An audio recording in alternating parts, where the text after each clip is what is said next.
Nurse Mystic, Episode 1, Act 1, New Beginnings. Nurse Mystic is at a place she probably would never choose to go, but she doesn't always have the luxury of choice. Isabella Maria Lopez has always randomly felt a pull or would catch a sign. Sometimes she'd hear a voice from nowhere, or ambient noises of a train station in the middle of dinner. That was the case today. Her alarm clock radio this morning? Crack. A crowd gasp, then a cheer. Well, guess I'm having hot dogs for lunch.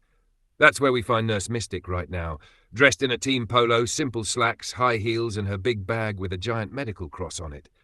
It's a beautiful hot summer Saturday, perfect for relaxing. Well, except the girl's got to eat. Foot long, all beef, mustard and onions. Crack. The crowd roars. Nurse Mystic, mid-bite, freezes.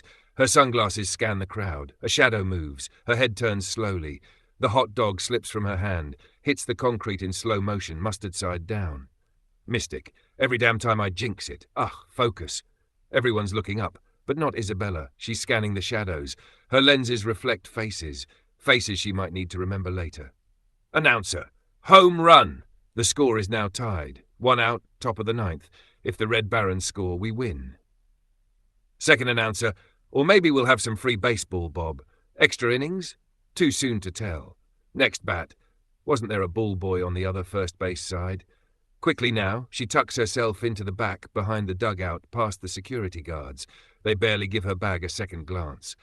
While walking, she pulls out a home team t-shirt, red, with a WWI biplane on the chest and a cartoon pilot barely holding the controls. She tosses it over her polo, pops the collar and keeps moving. Around the corner now, behind the home dugouts. Security's a bit tighter here, local cops, stadium staff, a few radios clipped to belts, but nobody stops her. Her bag is enough. That's when she smells it. Everyone smells it. Cop to staff security smells like you'll be helping the maintenance crew again. Something bad is backed up. The smell is familiar, pungent. Everyone's mostly just thinking it's the smell, not the little voice in the back of their head whispering danger.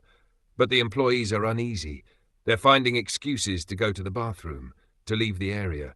A different cop than before, hand resting on his hip in a ready posture. Nurse Mystic, Isabella Maria Lopez, does not listen to the voice from the lizard brain that says, be scared.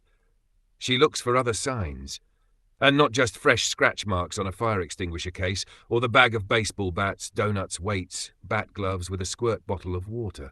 When she gets to a cross-section, she sees it.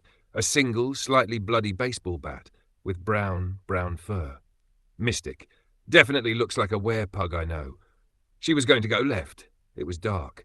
Probably wrapped around the pitcher dugouts and then outside. But then the building shakes. It sounds like she's under a tin roof during a meteorite-sized hailstorm. Home run! We win! Let's go! As Nurse Mystic turns toward the darker hallway, the vibration opens an access hatch she hadn't otherwise noticed.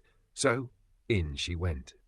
Through the hatch, down a ladder, ducking her head under dripping pipes, weaving her way around pressure gauges and handles knobs. Twice she's redirected, once by a red light near a sign that says, danger. Pipe may fill rapidly, then again by a steam vent that's too hot to cross. She found out the hard way.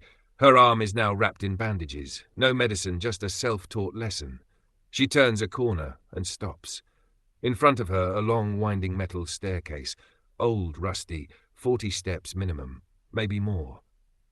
Are you serious? Beat. She looks behind her as if hoping another route will magically appear. Okay, fine. Leg day it is. She takes one step, groans quietly. Better lead to something worth my last quad rep. After what felt like 2 city blocks, she reaches a circle high above, 30 to 40 feet up.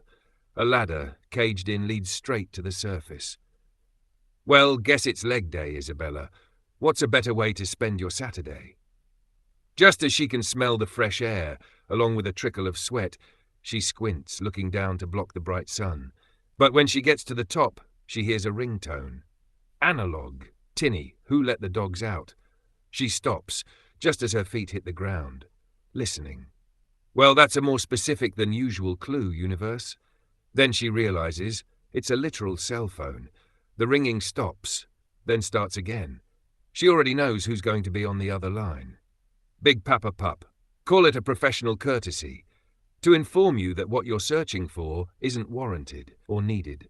I was just claiming some property the wind blew in. The hell with that. In broad daylight, and not just in public, a full-out baseball game on a weekend with free ice cream during the seventh inning stretch, the world's largest ice cream sundae, and I couldn't even be part of that. I love banana splits. I don't know who that little boy was, but when I find him, he better be okay.